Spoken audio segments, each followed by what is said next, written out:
Question number 64. Describe two methods to compare 13 upon 17 and 0.82. We can compare this by using two methods. एक तो हम इन्हें decimal में convert कर दे या फ्रैक्शंस में कन्वर्ट करके. डेसिमल में कन्वर्ट करते हैं 17, 13, 130. So 0.7, 7 sevens are 49, 4, 7 plus 4, 11, 10 minus 9, 2 minus 1. Now 6, 7 6 are 42, 4, 6 ones are 6 plus 4, 10, 10 minus 2, 8. So 0.76. अब इन्हें हम कंपेयर करेंगे. 0.76 is less than 0.82. Ones place पे 0 है. 10th प्लेस कंपेयर किया, 7 is less than 8. What is the other way? Other way is कि हम इन्हें फ्रैक्शंस में कन्वर्ट कर दें. 82 upon 100, 2 4s are 8, 50, 2 4s are 8, 2 1s are 2, 41 upon 50. अगर मुझे इन दोनों फ्रैक्शंस को कंपेयर करना है तो पहले मुझे इन्हें लाइक फ्रैक्शंस में कन्वर्ट करना होगा, तभी उसके बाद हम इन्हें कंपेयर कर पाएंगे. सो which method is easier? First method. So what method do you think is easier? We can compare The first method. Yes, we can compare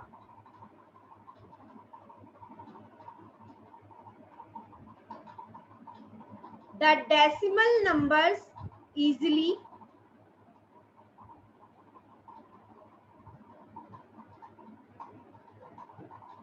to compare two fractions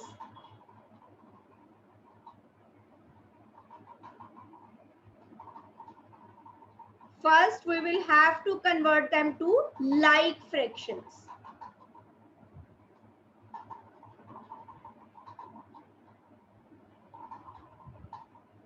Which takes a lot of time. Yes, इसलिए decimal number से compare करना हमारे लिए easy होगा. Moving to the next one now. The directions for a pain reliever recommend that an adult of 60 kg and over, जिसका wait 60 kg और उससे ज्यादा है, take 4 tablets every 4 hours as needed. तो वो 4 टैबलेट ले सकता है हर 4 घंटे बाद जैसा उसको जरूरत है. And an adult whose weighs between 40 and 50, जिसका वेट 40 और 50 के बीच में है, take only 2.5 tablets every 4 hours as needed. Each tablet का वेट हमें given है.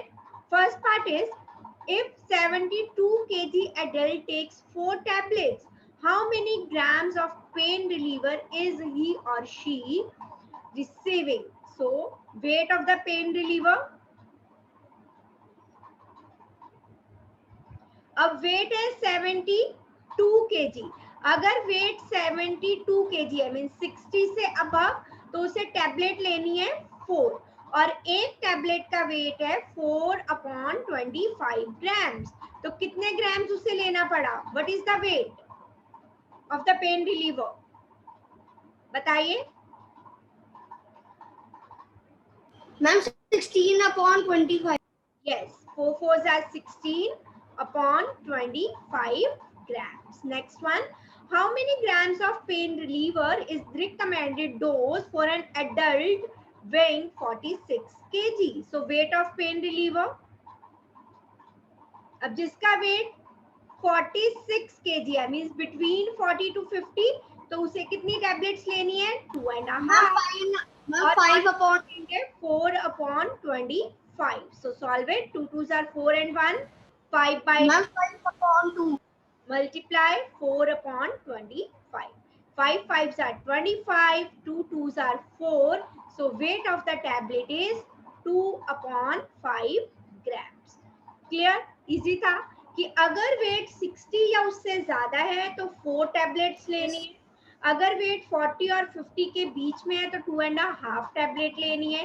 और हर एक टैबलेट का वेट, ईच टैबलेट का वेट हमें गिवन है 4/25 ग्राम्स. तो दोनों केसेस में हमने weight of the pain reliever find कर लिया. Next one. The label on the bottle of the pet vitamins list dosage guidelines. What dosage would you give to each of these animals? First is 18 kilogram adult dog, तो उसको आप कितनी vitamin की doses दोगे? Adult dog के लिए लिखा है हाफ टी स्पून पर 9 kg बॉडी वेट, तो इसको कितना दोगे डोजेज ऑफ विटामिन? अगर वेट 9 kg है तो हाफ टी स्पून दिया जाता है 9 kg के लिए। यहाँ पे वेट कितना है 18 kg, so 9 kg plus 9 kg के अकॉर्डिंग, तो उसे कितना दिया गया 1 teaspoon. B part 6 kilogram cat, अगर कैट्स के लिए 1/4 टीस्पून दिया जाता है 1 किलो बॉडी वेट के लिए, so doses of vitamin for dosage of vitamins for 6 kg cat, so 6 into 1/4, अगर 1 kg वेट है तो 1/4 टेबलस्पून टीस्पून दिया जाता है, so 2 2s are 4, 2 3s are 6, so 3/2 teaspoon. so इसे आप चाहो तो मिक्स फ्रैक्शन में भी कन्वर्ट कर सकते हो, 2 1s are 2, 1 1/2, 1.5 टीस्पून दिया जाएगा। Next C 18 kilogram pregnant dog, so this is for puppies, nourishing dogs, pregnant dogs, so 4.5 kg body weight है तो हाफ टी स्पून दिया जाता है, सो 4.5 kg वेट के लिए half tea spoon, 4.5 kg weight, तो डोजेज दी जाती है हाफ टी स्पून। अगर 1 kg वेट होगा तो डोजेज हो जाएगी 1/2 divided by 4.5, that is equals to 1/2 multiply 10/45। अब वेट है 18 kg, तो 18 kg वेट के लिए डोजेज क्या हो गई 1/2 इंटू 10/45 इंटू 18, तो टीस्पून में है, सो 2 5s are 5 9s are 45, 9 2s are 18, so 2 teaspoon dosage of vitamins दी जाएगी। Clear? Yes, ma'am.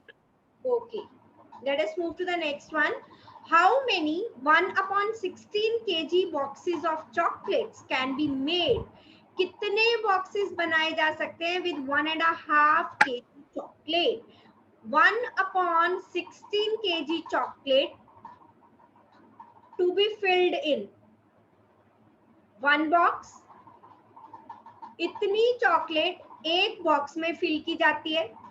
1/16 kg boxes of chocolates can be made with इतने किलोग्राम चॉकलेट्स, तो हाउ मेनी 1/16 kg के कितने बॉक्सेस बनाए जाएंगे कि उसमें 1.5 kg चॉकलेट हो, so 1 kg chocolate can be filled in 1 divided by 1/16 kg, 1.5 kg chocolate can be filled in, पहले इसे कन्वर्ट कर देते हैं 16/1, 16 बॉक्सेस में, so ये हो गया 16 multiply 1 1/2, so 16, 2 1s are 2, 3/2, 2 8s are 16, 8 3s are 24 boxes, so 24 boxes में 1.5 kg chocolate fill हो, ठीक है? Okay. Yes, ma'am. Yes, ma'am. Ma'am, please wait.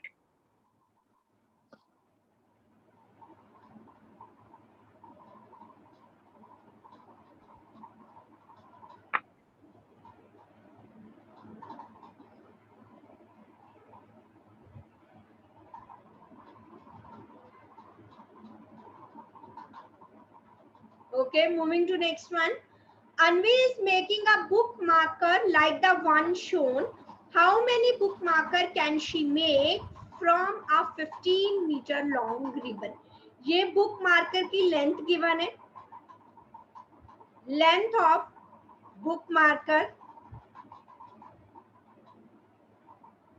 that is equals to 10 1 by 2 that is 21 by 2 centimetre. अब ribbon से बना रही है, उस रिबन की लेंथ कितनी है? लेंथ ऑफ रिबन 15 मीटर, लेकिन जो बुक मार्कर की लेंथ थी डेट वाज इन सेंटीमीटर, तो हमें इसे सेंटीमीटर में कन्वर्ट करना होगा. 1 मीटर में 100 सेंटीमीटर, सो 1500 सेंटीमीटर. अब मुझे क्या फाइंड करना है? Number of book markers. मैंने आपको बताया था कैसे फाइंड करते हैं. जब भी हमें नंबर किसी चीज का फाइंड करना हो, total length upon length of one book marker. Total length इस केस में क्या आएगी? लेंथ रिबन, क्योंकि रिबन से बना रहे हैं, so that is the total length. Length of ribbon divided by length of one book marker. तो उससे हमें पता लग जाएगा कि कितने नंबर ऑफ बुक मार्कर्स उसने बनाए. Length of the ribbon is 1500 divided by 21 by 2. So solve करेंगे फ्रैक्शंस को. 1500 मल्टीप्लाई किया reciprocal upon 21. 3 7s are 3 5s are 15. Okay, cancel होता है further. 7 7s are 49.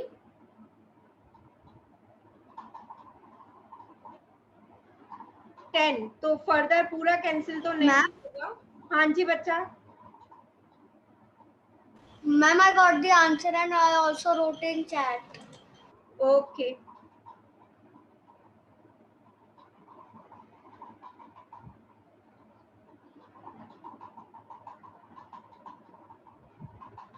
So 1000 upon 7, तो अप्रोक्सीमेटली आएगा 7 1s are 7 30, 7 4s are 28, 20, 7 2s are 60, 7 8s are 16. अब यहाँ पे देखो, जब हमारे पास डेसिमल के बाद 5 या उससे बड़ी टर्म होती है तो हम 1 ऐड कर देते हैं, यस और नो. लेकिन इतने सेंटीमीटर रिबन से क्योंकि कम पड़ रहा है रिबन, तो जो 143rd मार्कर होगा वो कंप्लीट नहीं बनेगा. इसलिए हम इसे 143 ना लिखते हुए 142 ही लिखेंगे, क्योंकि कंप्लीट मार्कर्स 142 ही बने हैं. इसे 143 नहीं करोगे. वैसे यही रूल है कि डेसिमल के बाद 5 या उससे बड़ी टर्म है तो 1 ऐड कर देते हैं, लेकिन 143rd मार्कर इतनी मेजरमेंट में कंप्लीट नहीं बनेगा, इसलिए 142 ही लिखेंगे. Clear? Next one. Yes. A rule for finding the approximate length of the diagonal of the square. अगर मुझे स्क्वायर का डायगोनल फाइंड करना है तो क्या रूल है? Multiply the length of the side of square by 1.414.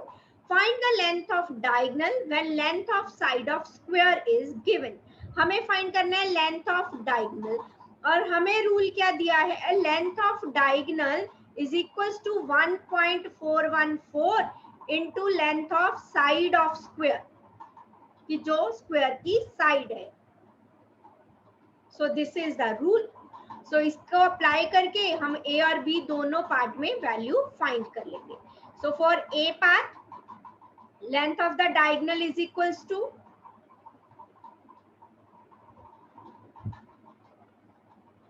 1.414. Length of side of square is 8.3. Multiply कीजिए and tell me the answer.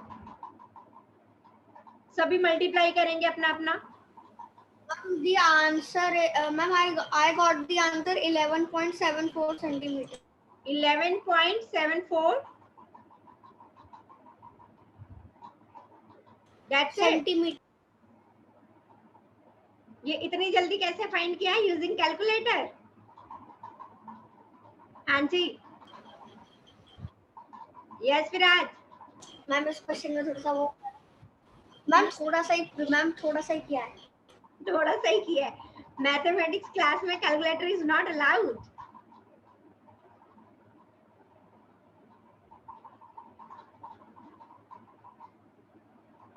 एक बार मैम ऐसे मैंने ये सारे कल रात को ही क्लास के बाद देखे थे एनसीईआरटी. एक मिनट. So 11.4 digits पहले decimal होगा.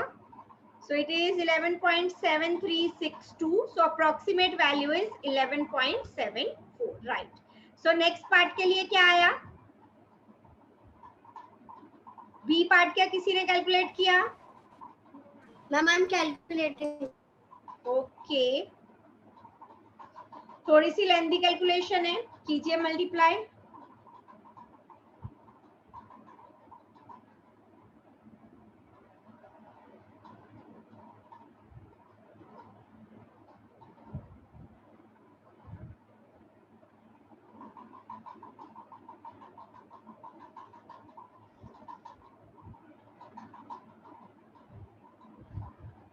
I am waiting.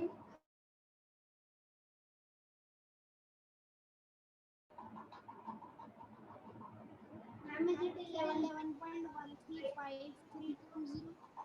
13. Ma'am I think 11.13 centimeters. So it is approximately 11.14. सबका यही आ रहा है? Yes ma'am. ओके, तो आप लोगों ने कैलकुलेशन की है, मैंने नहीं की है. You will check it whether it is right और नॉट. ओके, सो ये हमने फाइंड कर लिया. हमें रूल गिवन था कि अगर हमें डायगोनल की लेंथ फाइंड करनी है 1.414 multiply length of the side of the square. हाँ जी बच्चा. Ma'am answer for B part was 11.14 centimeters. Yes बच्चा, 11.14. डेसिमल के बाद डिजिट्स को अलग अलग बोलना है, एक साथ नहीं. चलिए next one. The largest square that can be drawn in a circle has a side whose length is this times means multiply the diameter of the circle. By this rule, find the length of the side of square. So length of side of square find करनी है. और हमें rule क्या दिया है? Length of side of square is 0.707 times the diameter of the circle. So diameter हमें given है दोनों केसेस में, तो we can find the length easily. multiply ही करना है only हमें. So first case में length of side of square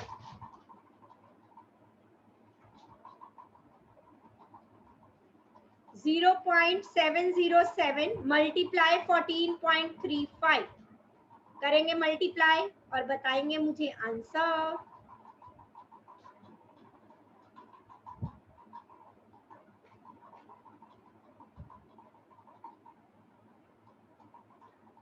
ma'am I think the answer is 10.14. 10.14. Have you solved this? Ma'am, yes. What is the digit next to 4? Ma'am, after 4, I have gotten 545. 545. Okay, so it is approximately 10.15. क्योंकि 4 के बाद 5 है तो 1 add हो गया. 10.15 centimetre. Okay, what about the second part? किसी ने second part क्या किया है कैलकुलेट? ओके,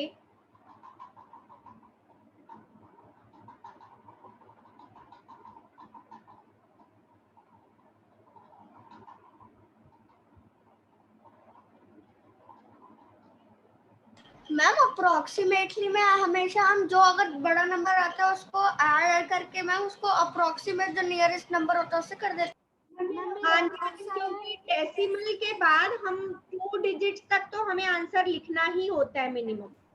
ठीक है, तो इसलिए हम 2 डिजिट तक अप्रोक्सीमेट कर देते हैं. हाँ जी बेटा बोलिए. मेरा अप्रोक्स 6.10 आया और पूरा आंसर है 6.10141. ओके मैम मेरा आंसर आया था 6.10. जी मैम जी बच्चा.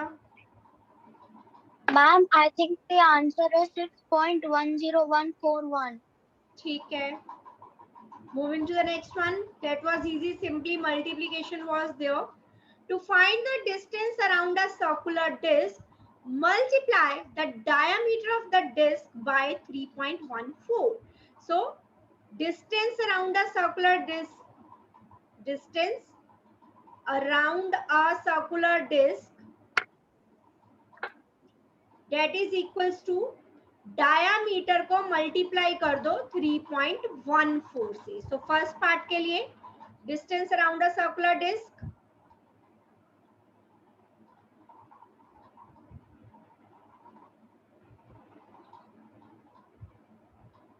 डायामीटर नॉर्मल मल्टीप्लिकेशन ही करनी है ना. हाँ जी, 3.14 मल्टीप्लाई 18.7.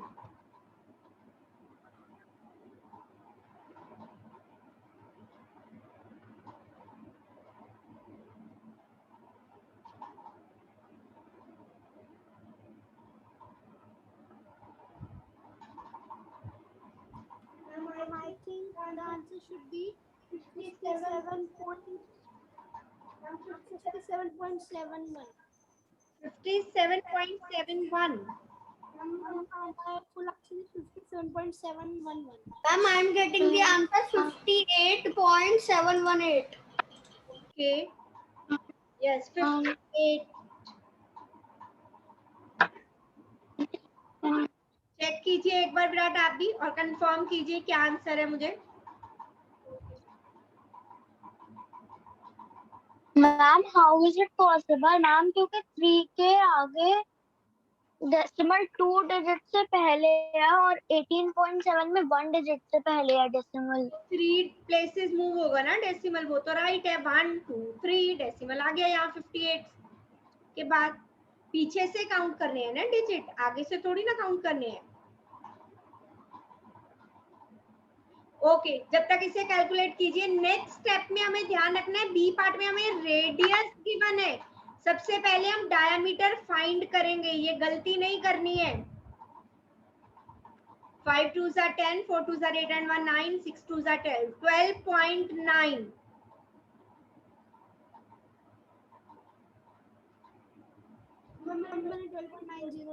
हाँ तो ma'am the answer is 58.718 of the sum. ठीक है. ओके, सो फर्स्ट पार्ट का answer is 58.718. Okay, Last answer is, the second part answer is 406060, and the decimal will be 406.00. और बाकी किसी ने किया? Ma'am, for B part I am getting the answer 40.506. Okay, check कीजिए एक बार, नहीं तो मुझे करना पड़ेगा. Ma'am the answer is 38. एक मिनट, 38,880.6. जस्ट अ मिनट बच्चा. Ma'am, but I am getting 40.506. Just a minute.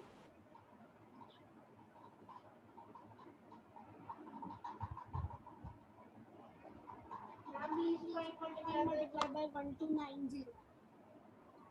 वो तो पीछे जीरो लगा देंगे ना, उससे कोई फर्क नहीं पड़ेगा.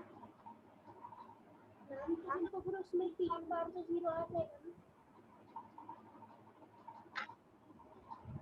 Sorry ma'am, the answer is 40.506. 40.506 is the right answer. Ma'am मेरे को भी यही आ रहा था. कहाँ पे गलती की बच्चा, आप चेक कीजिए. 40 मैंने 0 डाला था इसलिए एक डिजिट ज्यादा आ रहा, तो डेसिमल मैंने पीछे नहीं लगाया. तो जीरो लगा के तब भी तो डेसिमल तो बच्चा सेम ही आ रहा था ना. 4 डिजिट. अगर मैंने का बाद का जीरो लगाया तो जो आंसर आया उसके पीछे भी एक जीरो आया, तो 4 प्लेसेस हो गए ना, तो 4 प्लेसेस पहले डेसिमल मूव हो गया. Clear? Okay, what is the cost of 27.5 metre of cloth at rupees this per metre. 1 metre की कॉस्ट दी हुई है. Cost of 1 metre cloth that is equals to rupees 53.50. हमें फाइंड करनी है 27.5 मीटर क्लॉथ की कॉस्ट. क्या करेंगे? यस एकम, क्या करेंगे इसमें? एकम क्या करेंगे? कौन सा ऑपरेशन यूज करेंगे? Addition, subtraction, multiplication, division? Which operation we will use here? Ma'am, Yes, एक की पता है, ज्यादा का फाइंड करना है तो क्या करेंगे, मल्टीप्लाई। सो मल्टीप्लाई करेंगे and then find the answer 53.5। मेरा आ गया। बताइए 1472.670। 1470 मेरा भी 0.670। क्या यही आ रहा है? मेरा आ रहा है 1471.25। तो मुझे चेक करना पड़ेगा, मतलब गड़बड़ा रही है तो just give me a second.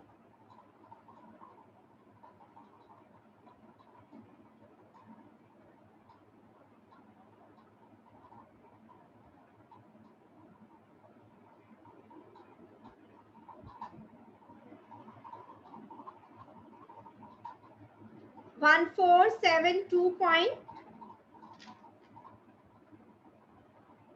Just a minute.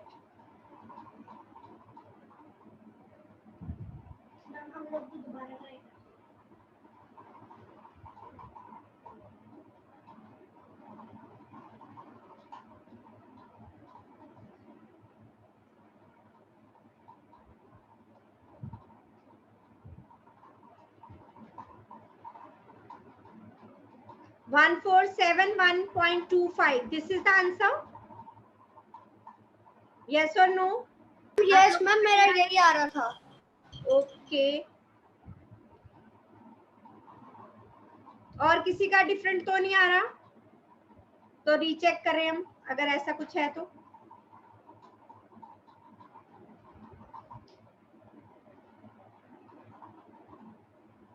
So this is in rupees.